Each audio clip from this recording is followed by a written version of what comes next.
পিছিয়ে পড়া আদি জনগোষ্ঠীর সাংস্কৃতিক কৃষ্টি কালচার নতুন প্রজন্মের সামনে তুলে ধরতে পাবনার চাটমোহরে আদিবাসী পল্লীতে অনুষ্ঠিত হল দিনব্যাপী পুশরা আদিবাসী উৎসব।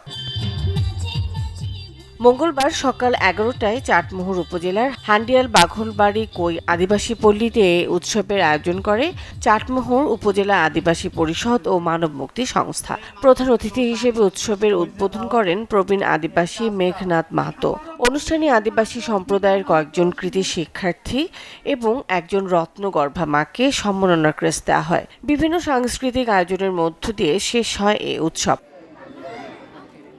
দীর্ঘ বছর পর এমন উৎসবের আয়োজনে উচ্ছ্বসিত আদিবাসীরা।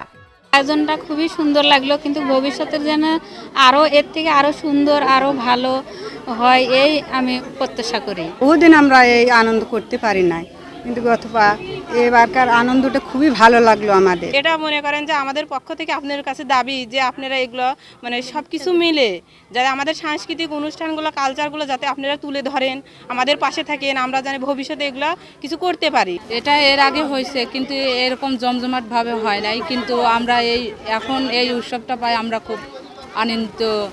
ইউরোপীয় ইউনিয়নের অর্থায়নে এবং ইউক্যান বাংলাদেশ ও খ্রিস্টিয়ান এইডের সহযোগিতায় আদিবাসীদের জীবনমান উন্নয়নে ও তাদের শিল্প সংস্কৃতি ধরে রাখতে প্রকল্প বাস্তবায়ন করছে বেসরকারি সংগঠন মানব মুক্তি সংস্থা। পিছিয়ে পড়া জনগোষ্ঠী আদিবাসীদের নিয়ে মানব মুক্তি সংস্থা কাজ করছে। তাদের আর্থিক অবস্থা উন্নয়নের জন্য এবং তাদের কৃষ্টি কালচার এবং সরকারি সুযোগ সুবিধা যাতে তারা সহজে পেতে পারে তার জন্য মানব মুক্তি সংস্থা এই পিছিয়ে পড়া জনগোষ্ঠীর সাথে কাজ করতেছে। আদিবাসীদের এরকম পুশরা উৎসব আগে হয়তো, এখন আর সেটা দেখা যায় না।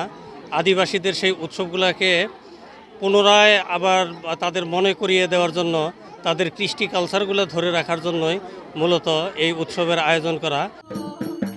পৌষ মাসে এই উৎসব হয় বলে এর নাম হয়েছে পুশরা আদিবাসী উৎসব। Desk report, channel 24।